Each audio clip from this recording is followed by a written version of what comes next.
Hello, my name's Katrina Lee, and I want to thank you for listening to Beyond the Pole and let you know that Beyond the Pole is supported by Hollywood Treasures. They're paying top dollar for gold and diamonds. They're located at 772 East Ridge Road, and tell them we sent you. Today's going to be a very unique show, and this is my third one, and I'm very excited about the girls I brought on.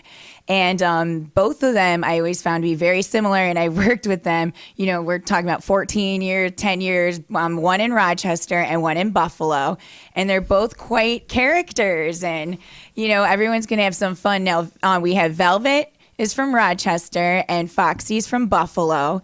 And, you know, Velvet also knows Raphael from Hollywood Treasures and stuff like that and the thing. So neither of them know each other, really. They met for a little bit before the show. So I think this is going to be unique to watch how we all play off of each other also. You can't see their lovely faces, but so you don't, you know, it's the radio, so you don't really get what we all look like or anything like that. But they're two beautiful, you know, African-American girls, you know, black or something, but they have different experiences in the clubs. And this whole show is all different girls, all different walks of life, all different experiences and stuff. And it's going to be quite a unique view. And, you know, I'm looking forward to it. But I also, from last week's thing, we were talking about female-owned strip clubs, and Richard from the Extremely Hot, who also manages at the Mirage in Rochester, informed me that Diamond Dolls in Syracuse is female-owned, and it was the only one in Syracuse. So there happens to be one in each area. So I just want to update and correct that. And we're going to be turning into our conversation, and we're going to go to a break. All right, welcome back. And right now I have Foxy from Buffalo, who's currently working at Alexander's, and I have Velvet in Rochester. And where are you working, Velvet? Anywhere? Just all over the place? Dominique's very cool.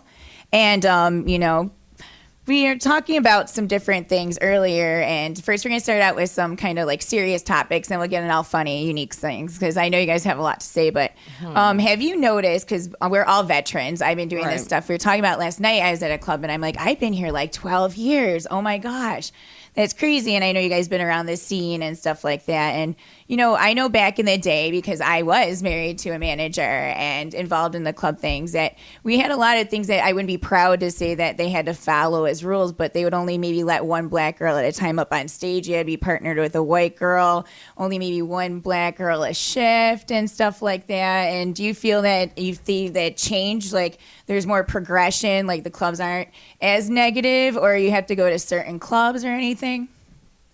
I don't think all the clubs are that negative now. You know, it is 2017. I mean, there's a lot of people dancing. You might not even know if they're a woman. But, you know what I'm saying? I mean, yeah, back in the day, there was only one black girl per shift. You know what I'm saying? You couldn't go to a club that they would hire only a weight requirement. Yes. You know? So you had to look a certain way, talk a certain way. You couldn't be ghetto and stuff like that. Yeah. You know?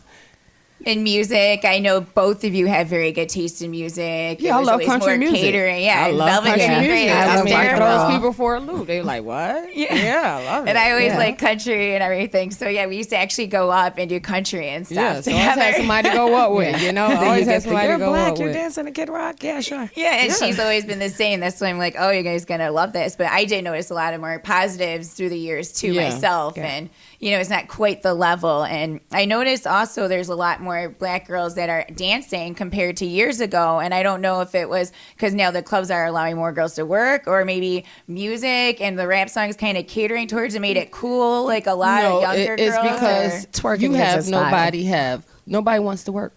Yeah, you know, if you're gonna be a complete, you know, when you know, to a lot of girls ain't gonna want to work for you. So you got to take what you can get now. Yeah, true. And you guys both are like awesome hustlers, you know, always did good with the customers and always like fan favorites that blended well on different day shifts and night shifts. So I don't view you like a lot of other, you know, girls. You always worked hard and all classy and very like more educated and have things going on in your life. But we definitely all have our little vices with alcohol that can take us to some unique places. Definitely that.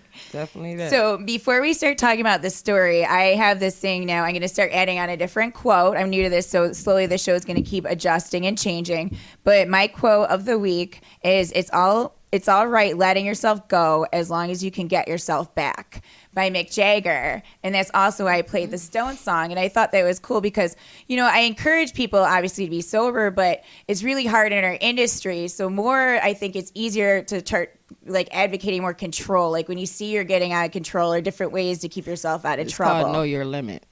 Yeah, knowing your limit. Know your limit. Definitely. And, just getting there. And we all sometimes forget our limits and do something stupid. And everyone in this room right now actually has gotten a DWI before. Not proud. Not maybe proud, but we all did. I'm the last one of the crew. It's usually, sadly enough, as we left work or something, and trying to go handle some business. And and it was like that. It's terrible. And, we all struggle with it. And you think you're okay because you build up these tolerances because every day you're drinking at the clubs and it becomes normal. So you don't even realize you're that bad.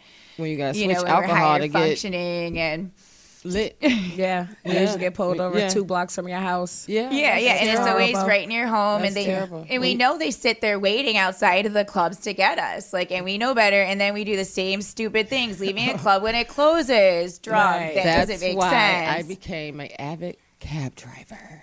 Yes, and you were saying always getting cabs. And you're they good know me about for it. years, so they know when to pick me up. They know exactly where to drop me off, and that's great. I love them. And that's smart because you struggle with it, so you're not putting yourself or other people's lives at risk. And that's why because I can be like that. I put that voluntary interlock in, the Western New York interlock. So it's a pain in the butt, and I got to blow into it every 15 minutes. And, the whole car ride, and when you drive like me and you're going from Rochester to Erie, Pennsylvania or something, it's kind of a nuisance. Yeah. But on the other hand I know do. I'm not going to get in trouble and end up in jail long term or anything because of my own stupidity and poor decision making that I have. It's actually called Jägermeister poor decision making. And when I have one shot, I just want the whole bombs bottle. are so delicious, though. Yes. You know what? I hate Jaeger because I hate black licorice. But I like would love a black Jaeger licorice, bomb, it's odd, though. But I love a Jaeger bomb. We used to like the liquid gets you cocaine there. shots. So it'd be like Jägermeister 151, Goldschlager, Rumpelmans. We'd be drinking these at the Mirage and stuff. Right. Pounding them down, me and Trinity. It's everything. We'd be like animals, 2 shots and just running around like maniacs. And I think I'm like, what the hell was I doing before I messed up and got that DUI? Because I was driving back to Buffalo like that. Yeah. And I'm It's like, not wow. good. I was It's taking a not lot of good. really stupid risks. And I knew better. And, I just got so sucked into it. So like I said, I found all these ways to keep myself in control, which works for me. But I pick a song every week that I send out to something. And this week I picked Amy Winehouse and His Rehab. And we're going to be playing that next at our break. And I want to dedicate it to all my friends and supporters that I met in different jails, institutions, rehab, strip clubs. Everybody's trying to get it Hello together. to all my different Sallys I met through my stupidity. Hello. Miss We you. met a lot of people A shout out. being wasted. Some Shout of out them do to need you. rehab, though. You made some good. You made some good nights, great nights. And I'm one of those people who accidentally goes to rehab, knows all these people or something, and then brings them to work at the clubs with me. Yeah, let's all because that's positive. So we're going to go to break, and we'll be right back. Hello, and welcome back to Beyond the Pole. My name's Katrina Lee, and I'm a hustler model, and I also own Cat's Meow Entertainment, and we do a whole bunch of different stuff. And I'd like to remind you that Beyond the Pole is supported by Hollywood Treasures, which is paying top dollar for gold and diamonds at 772 East Ridge Road. And tell them we sent you. So we're back, and we have Velvet from Rochester and Foxy from Buffalo. And some of the things that I always loved about these two, because I'm a little nutty myself, but I openly admit it, is I've seen some wild fights and some insanity. Velvet, I remember creating a flower fight at the Mirage after a Miss Erotic, and it was just all the girls were actually beating each other with flowers. And we learned our lesson that we will never do that one again. It was like toddlers and tiaras go bad. And we had a lot of unique characters of runaway fugitive strippers and everything going on at the same time of this event. Hurt. Yeah. It was insane.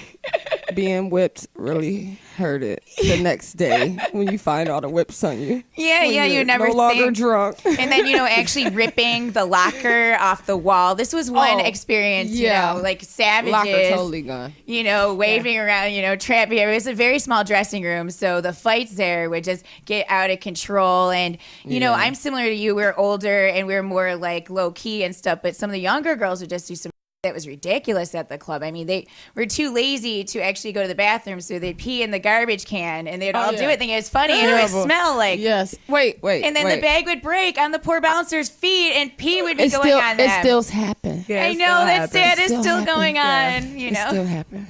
It's terrible. Maybe it's want to like, wipe a tear from my what's eye. wrong with you? Go to the bathroom. In the shower. You know, and we would yell at them about it and had enough, like, this is ridiculous, and there'd be just clumps of fake hair everywhere, and we're like, clean up after yourself. We're not animals, you know. And we're all animals at some point in time. At some point, so we definitely. Your experience? Yes. Why don't you tell us, Foxy? I know a couple funny you ones. had something crazy going on. Well, a couple of crazy things. I mean, I've jumped out of a window. Completely cut my face up. I have the scar still here. Yeah, which is great. Scarred. Oh yeah, and shout out to Island who stitched me up in the back room. Yes, and then wanted me to get back on stage. Like, hello, I can't. I'm dizzy. Okay. Yeah, she actually jumped out a window to try to run around the outside of the building to then jump through the window to fight the girl as they're trying to block her. That's pretty bold. It was amazing. I had on white pants, no bra, no pasties, just out running all around the parking lot, bloody. Like a maniac. And the best part is, you know, that my ex, which we were friendly and get along with, he's 6'8". He's the one trying to subdue her and get her to stop. And he's like, how are you friends with all the crazy girls? And no, because we're the best. He's like, jump back in the window. All the girls are like trying to get me back through the window. And I'm like, I can't get up. I'm trying to shimmy up the wall. Your craziest friends is the best. We'll handle everything accordingly.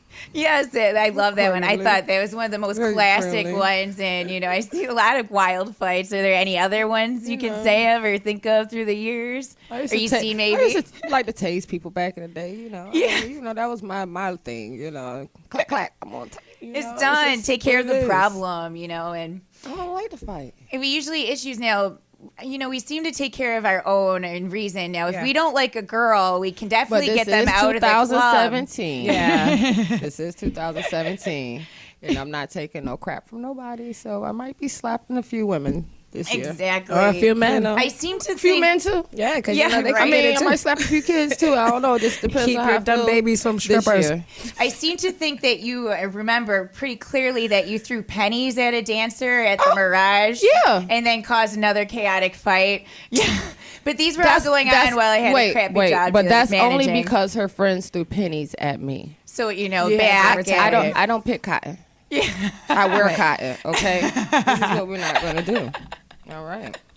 So, but I love it. You know, you got to stand up for yourself. Yeah, you like it. I love it. You know, we resolve, and most of us, we're not big cop callers, so you know, we tend to step up. I'll buy you a shot, and we could call it a day. I mean, we ain't got to be that hard, you know. And then we all have to get along again later the next day when we return. No, we don't got to get along. We don't got to get along. You're just gonna have to respect me and let me make my money. Well, enough that we're not fighting each other, but or I'm gonna have to send you home. No, the one day lock you in the locker. Fries. Luckily, we don't got the big lockers anymore, so I can lock somebody in the locker. I know, right? Right. She would do that. Those are great. They don't give us that much space anymore. Then she can't take your money. No. I had the one girl had cheese fries. Well, I had cheese fries. She stole my cheese fries as I'm on stage, and I come out and I'm starving. My whole basket of fries are gone. So I completely do not steal a black woman food. You stole my fries, you know. And I tell all the guys, you don't want to dance from her. She steals French fries. Yeah. Long story short, I get a DWI. She's in the class with me. She's like, I'm sorry for the French fry thing, Foxy. And I'm like, that's the least of your worries right now, girl, you know? Yeah. The fries. I must have put the fear of life into this girl over them fries. Oh, I'm sure you did. You was hungry. I was starving. You were drunk. I was drunk too. That's and why. They cost $6. Those cheese fries are expensive. I had no inflation. Right. Club prices go up. Yeah. It's not the principles, the point. Why'd you steal? Exactly. You go nuts and you're like, what was I even upset about? Yeah. But, you know, I too. No, we remember what we were upset about. It was the cheese fries. The cheese fries. And they didn't have no bacon on them either. Yeah, it's like, who sent you? Oh, how dare you? That's my food. You're right. Both of you are gourmet chefs, pretty much. I'm always looking at pictures and cook and stuff. I'm more girls out here now. They don't know how to feed nobody. That's why they don't got no man. I always look and I'm like, I need to eat with them. I need to move in. What am I doing? And they so all out. Yeah, they just be all in my business. I'm telling them, pick up a cookbook. Yeah, there's too many cooking shows on TV for you to be in my business. But we pay attention at home. It starts at home, you know. But look, half of them made home trained. So I mean, what can you do? Right. Yeah, no. I'm a good at ordering off menus. Myself, I can cook when I want to put the effort, Yeah, but you absolutely want nothing to. like you guys at all. That's soul food, Katrina. I have love in the kitchen. I love love my favorite everywhere. spot. Definitely. So, any other fun little unique stories or different experience? What was your favorite club you ever worked at? Now, I know both of you have been to a lot of them because every once in a while you gotten in some fights, then you can't work at that for a little bit. I can honestly say for me, with me being part Florida resident, it's Florida. It's Florida for me. Okay. The snow really discouraged me from going out doing anything. Yeah, I get kind of like that. The seasonal effect. But it's Florida for me. It's home for me to say. That's the South is where it's at. Well, I have two. I love the Rock, but the South is where it's at. I have two. I like Mademoiselle's. I was there for like 2 years. Yeah, it was cool. I met you there. I know. And I have very good memories of Madame. I didn't last nowhere long. I love Madame. Probably the Mirage was my longest. My longest. We was batch crazy. Yeah, it was wild as hell. The We Mirage, made amazing money. It the was Mirage, great. The Mirage and I loved. Cordial was my longest. Yeah, and then which I is like now Dominique Madonna's, Showgirls, which is in Miami. Yeah, Madonna's that's in Miami. my longest. My home bar. I could say here, Dominique's, Cordials, whatever. Yeah. It's my home bar. I went down last night and because when the Mirage closed, and I've taken a bunch of girls to different clubs just for fun or different journeys. Right. And I was out in Erie, and I didn't realize the level of it, but everyone in the club, like 75% of the girls had been there. I've been there on and off for like 12 years, and everyone's been there a minimum of 10 years to where they were like there to 20 years of still dancing and in the thing. And like a family. I need to go visit them. Where they at again? It's partners, but I made this joke. Get a fresh face. And I went up to them. I go, we must be like Google or Disney World. No one wants to leave. It's got to be the happiest job and place on earth. And I had this smile, and I'm like waiting for the girl to be like, I'll cut you, shut up, and I had this big grin. Like, you make me sick. But we actually have to wrap up this show shortly, and I'm glad you guys came today. Thanks for having us. It was fun, and we're gonna have some fun after, and it's be a good time. Definitely and that. Next week, I have my friend Cameron, and she's coming up from the club, and she's had a lot of really rough ups and downs, and she's doing really well, and I'm really proud of her, and it's gonna be awesome to have her on the show. And I mean, levels of like losing a child in your arms, and then losing your fiance to over probably drug related type stuff. And I'm really proud of how far she came, because we were really worried about her in the club, and everyone stood up and tried to help her. Right. And It'll be a cool show. Right. So I'm excited, and thank you for listening. And another special thanks to Hollywood Treasures, and stop on over there, 772 East Ridge Road, and tell them we said hi.